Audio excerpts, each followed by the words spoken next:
Okay, welcome back to Affecting Masses, Kicking Alien Butt, and also possibly Kissing Alien Butt. We'll see how it goes. Oh, we need to just needed to adjust a few things there. Okay, so we were reading our Codex, I believe. Where's the Codex? Right. So, we're at FTL drives, faster than light travel. New space travelers ask, what does it look like outside a ship moving at faster than light speed? Part of the answer can be seen in a simple pane of glass. Light travels slower through glass than it does through open air. Light also moves slower in conventional space than it does in a high-speed mass effect field. I apologize if you can hear my cat in the background. This causes refraction. Any light entering at an angle is bent and separated into a spectrum. Objects outside the ship will appear refracted. The greater the difference between the objective exterior and subjective interior speeds of light, the greater the refraction. Sorry.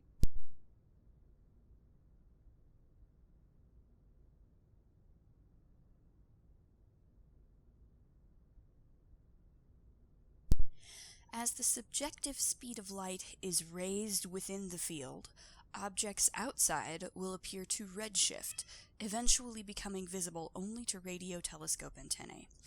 High-energy electromagnetic sources normally hidden to the eye become visible in the high blue spectrum.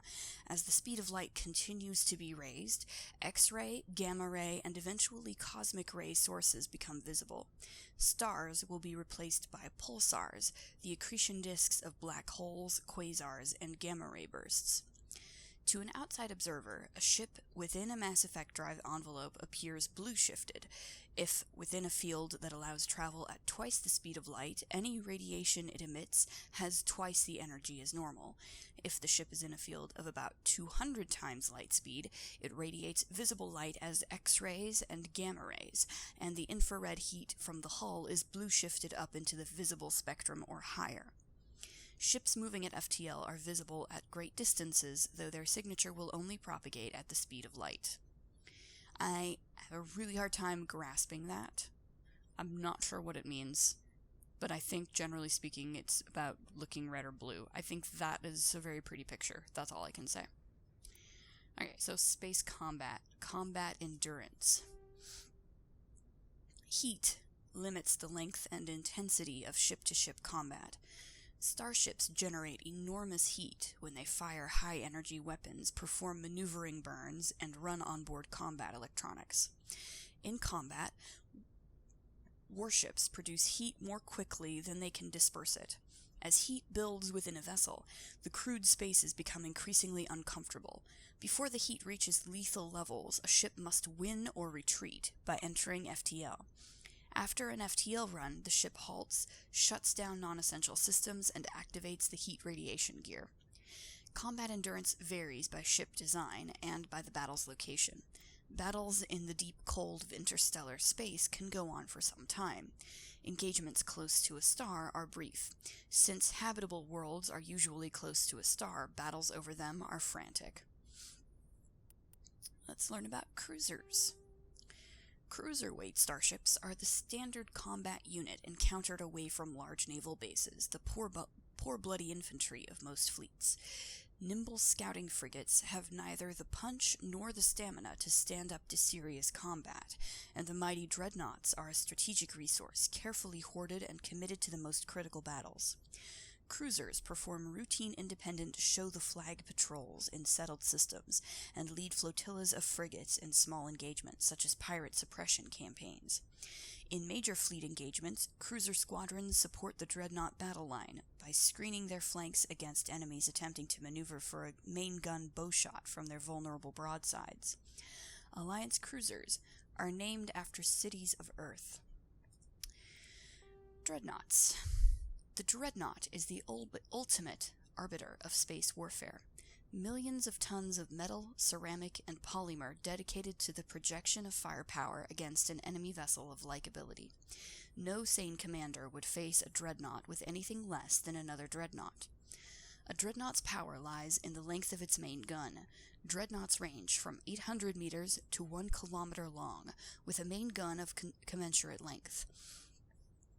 An 800-meter mass accelerator is capable of accelerating one 2-kilogram slug to a velocity of 283 kilometers a second every 2 seconds. Each slug has the kinetic energy of 38 kilotons of TNT, 3 times the energy released by the fission weapon that destroyed Hiroshima.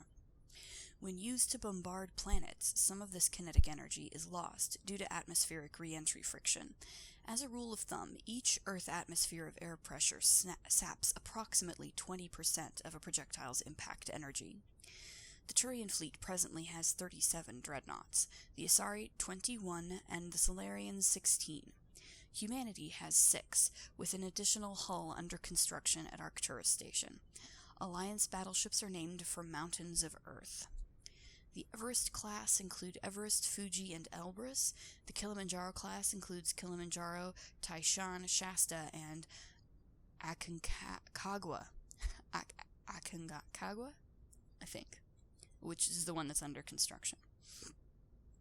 Frigates. Frigates are light escort and scouting vessels. They often have extensive guardian systems to provide anti-fighter screening for capital ships and carry a squad of Marines for security and groundside duty. Unlike larger vessels, frigates are able to land on planets. Frigate drive systems allow them to achieve high FTL cruise speeds. They also have proportionally larger thrusters and lighter design mass, allowing them to maneuver more handily.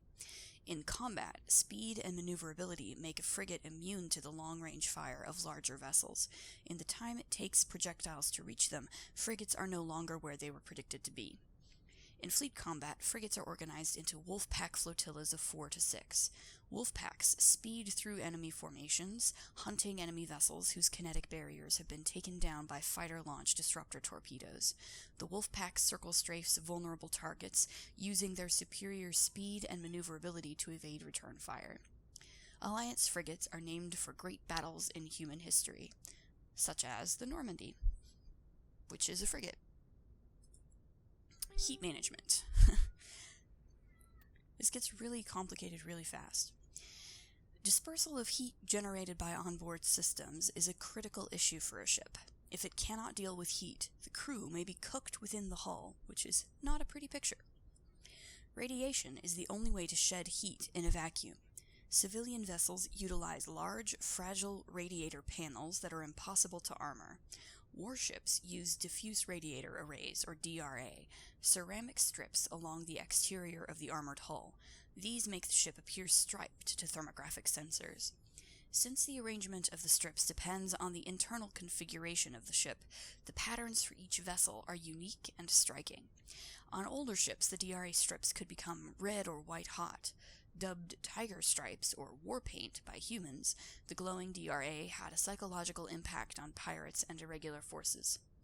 Strip radiators are not as efficient as panels, but if damaged by enemy fire, the ship only loses a small portion of its total radiation capacity. In most cases, a vessel's DRA alone allows it to cruise with no difficulties. Operations deep within a solar system can cause problems. A ship engaged in combat A ship engaged in combat can produce titanic amounts of heat from maneuvering burns and weapons fire. When fighting in a high-heat environment, warships employ high-efficiency droplet heat sinks. In a droplet system, tanks of liquid sodium or lithium absorb heat within the ship. The liquid is vented from spray nozzles near the bow as a thin sheet of millions of micrometer-scale droplets.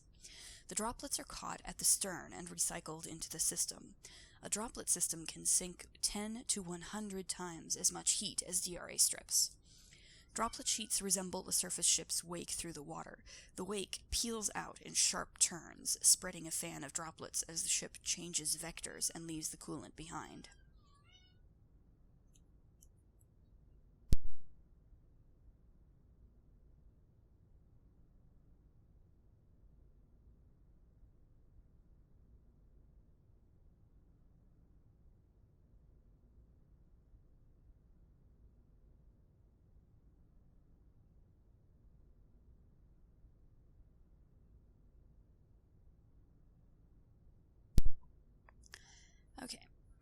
Sensors. Light lag prevents sensing in real time at great distances. A ship firing its thrusters at the Charon relay can be easily detected from Earth 5.75 light hours or 6 billion kilometers away, but Earth will only see the event 5 hours and 45 minutes after it occurs. Due to the light speed limit, defenders can't see enemies coming until they have already arrived. Because there is FTL travel and communications but no FTL sensors, frigates are crucial for scouting and picket duties. Passive sensors are used for long-range detection, while active sensors obtain short-range, high-quality targeting data. Passive sensors include visual, thermographic, and radio detectors that watch and listen for objects in space. A powered ship emits a great deal of energy. The heat of the life support systems, the radiation given off by power plants and electrical equipment, the exhaust of the thrusters. Starships stand out plainly against the near-absolute zero background of space. Passive sensors can be used during FTL travel, but incoming data is significantly distorted by the effects of the mass effect envelope and Doppler shift. Active sensors are radars and high-resolution LiDARs, laser detection and ranging, that emit a ping of energy and listen for return signals. LiDARs have a narrower field of view than radar, but LiDAR resolution allows images of detected objects to be assembled. Active sensors are useless when a ship is moving at FTL speeds. Thrusters. A Mass Effect drive core decreases the mass of a bubble of space-time around a ship. This gives the ship the potential to move quickly, but does not apply any motive power. Ships use their sublight thrusters for motive power at FTL. There are several varieties of thruster, varying in performance versus economy. All ships are equipped with arrays of hydrogen-oxygen reaction control thrusters for maneuvering. Ion drives electrically accelerate charged particles as a reaction mass. They are extremely efficient but produce negligible thrust. They are mainly used for automated cargo barges. The primary commercial engine is a fusion torch, which vents the plasma of the ship's power plant. Fusion torches offer powerful acceleration at the cost of difficult heat management. Torch fuel is fairly cheap, helium-3 skimmed from gas giants and deuterium extracted from seawater or cometary bodies. Propellant is hydrogen, likewise skimmed from gas giants. In combat... Hang on just a sec.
So sorry about all the cuts I'm inevitably making here. My cat is just graping for attention right now. Okay, so we'll pick up.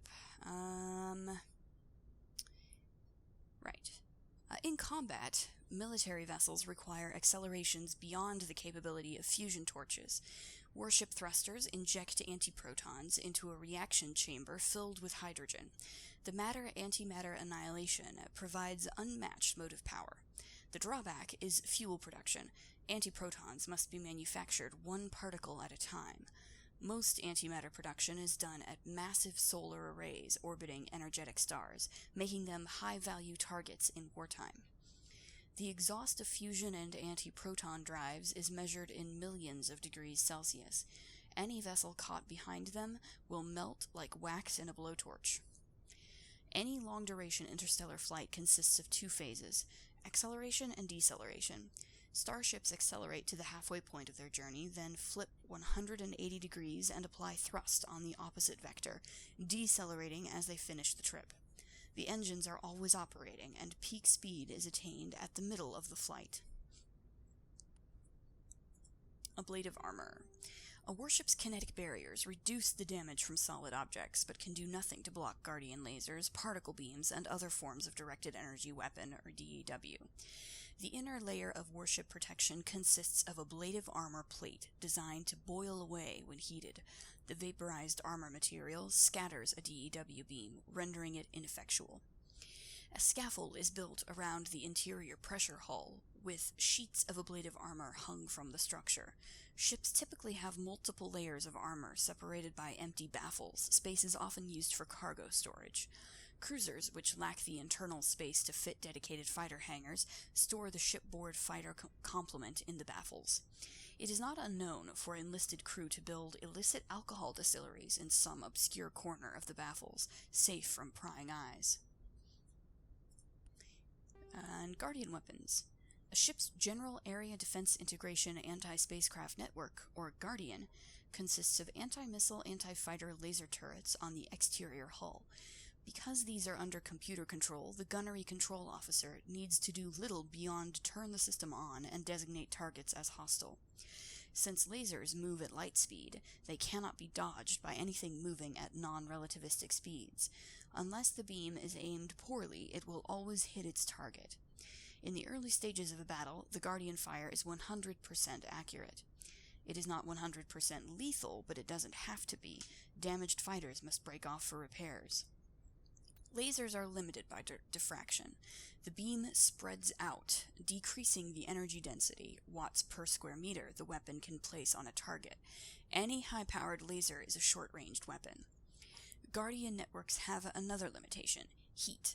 Weapons-grade lasers require cool-down time, during which heat is transferred to sinks or radiators. As lasers fire, heat builds within them, reducing damage, range, and accuracy. Fighters attack in swarms. The first few will be hit by Guardian, but as battle continues, the effects of laser overheat allow the attackers to press ever closer to the ship. Constant use will burn out a laser. Guardian lasers typically operate in infrared frequencies. Shorter frequencies would offer superior stopping power and range, but degradation of focal arrays and mirrors would make them expensive to maintain, and most prefer mechanical reliability over bleeding-edge performance where lives are concerned. Solarians, however, use near-ultraviolet frequency lasers with 6 times the range, believing that having additional time to shoot down incoming missiles is more important. Lasers are not blocked by the kinetic barriers of capital ships. However, the range of lasers limits their use to rare knife-fight range ship-to-ship combat.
Okay. Hopefully, that will be the last of the problems for my cat. And we will get through the rest of these. So, biotic amps.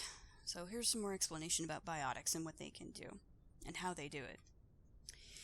Biotics manipulate mass effect fields using dozens of element zero nodules within their nervous systems that react to electric stimuli from the brain.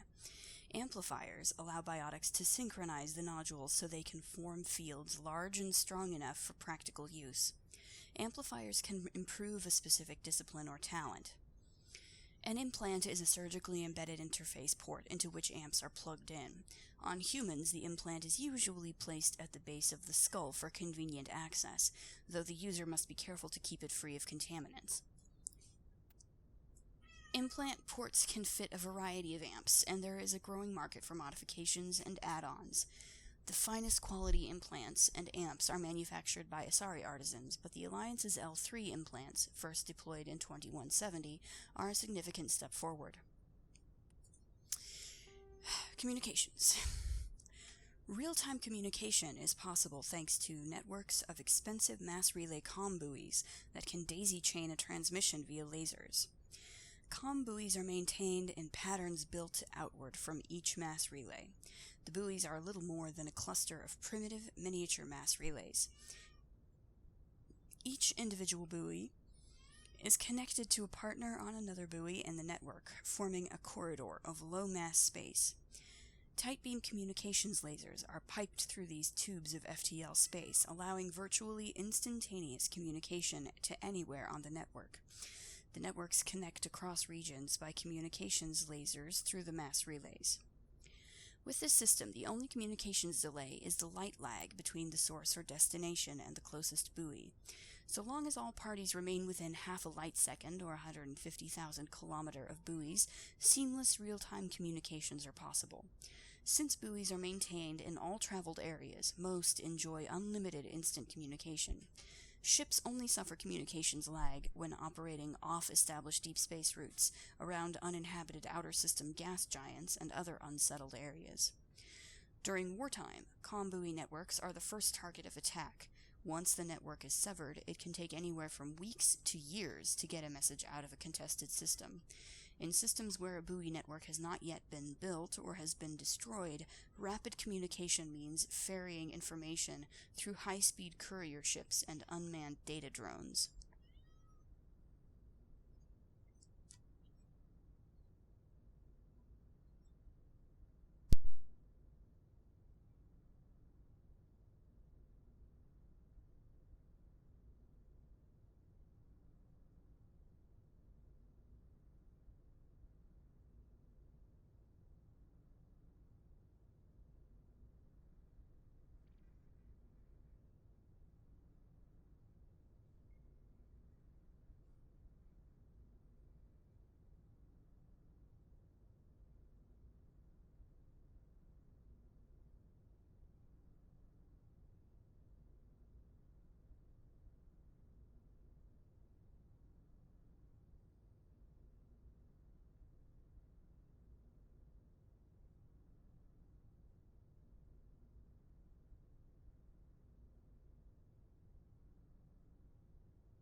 Okay.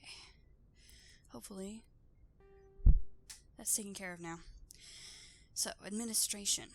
While comm buoys allow rapid transmission, there is a finite amount of bandwidth available. Given that trillions of people may be trying to pass a message through a given buoy at any one time, access to the network is parceled out on priority tiers. The Citadel Council and the Spectres have absolute priority. If they are using all the bandwidth, everyone else must wait. Individual governments and their militaries enjoy the next highest tier. During wartime, civilian communication can suffer hours or even days of lag. Intelligence agencies study ping time through various systems to predict military buildups. Below the governments and militaries, bandwidth priority is sold to the highest bidder. Media conglomerates, particularly headline news networks, purchase higher priority to provide their viewers with timely information. Corporations that require timely information and response capability, for example financial institutions and investment firms, also invest heavily in priority access. The funds acquired through sales of bandwidth are used to maintain and expand the communications infrastructure. While everyone with a computer has guaranteed free and unlimited access to the galactic extranet, they are last in line for bandwidth and may have to wait for their requests to be processed. Bandwidth resale corporations use investment capital to purchase blocks of high-priority access, made available by paid subscription. I kind of like how this world building is set up, especially in terms of communications and the extranet use. The idea that, as long as you can get a computer, you will have extranet use. But, how soon your requests can actually be processed, how much bandwidth you have available to you. It's free, but you might have to wait a while if you're not able to pay for a higher tier of access. It's kind of an interesting idea. Especially compared to how it is now, where you have to pay for internet access. Everybody has to pay for internet access. So it's interesting. And of course credits, our monetary system. The standard credit was established by the Citadel's Unified Banking Act as the currency of interstellar trade. The credit has a managed floating exchange rate, calculated in real time by the central bank to maintain the average value of all participating currencies. Some regional currencies are worth more than a credit, and some less. Hard currency can be stolen or counterfeited, so electronic fund transfers are the norm. More importantly, physical transactions cannot be easily tracked, making them ideal for tax evasion or the purchase of illegal goods. When the Alliance joined the Citadel, its various national treasuries were linked into the credit network. A human with a bank account of Mexican pesos, Japanese yen, or Indian rupees can purchase any item priced in credits at fair market value. All economies that participate in the credit network are required to price items in both local currency and credits. Now we have weapons, armor, and equipment. Alright, upgrades. The development of practical manufacturing omni-tools allows modern militaries a great deal of flexibility in equipment loadouts. A vast number of field modification kits or upgrades are available for common equipment such as weapons, armor, omni-tools, biotic amps, and even grenades. An upgrade kit typically consists of less than a dozen unique parts and an optical storage disk. When loaded into an omni-tool, the OSD provides all technical specifications required to manufacture the tools and additional parts necessary to install the upgrade onto another piece of equipment.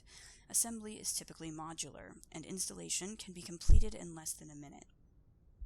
Since omni-tools are designed to use common battlefield salvage materials such as plastics, ceramics, and light metals rendered into semi-molten omni-gel for quick use, it is quite possible for a trained soldier carrying upgrade kits to customize gear on the battlefield to fit the current tactical situation. So that's the in-universe explanation for why we can upgrade so quickly on the fly. So, okay, that's all of our Codex entries. This is a short episode because I just wanted to get through the rest of the entries. And then we'll pick up next time with more actual gameplay. Maybe some planet exploration, maybe some shooting things in the face. We shall see. Next time. Later.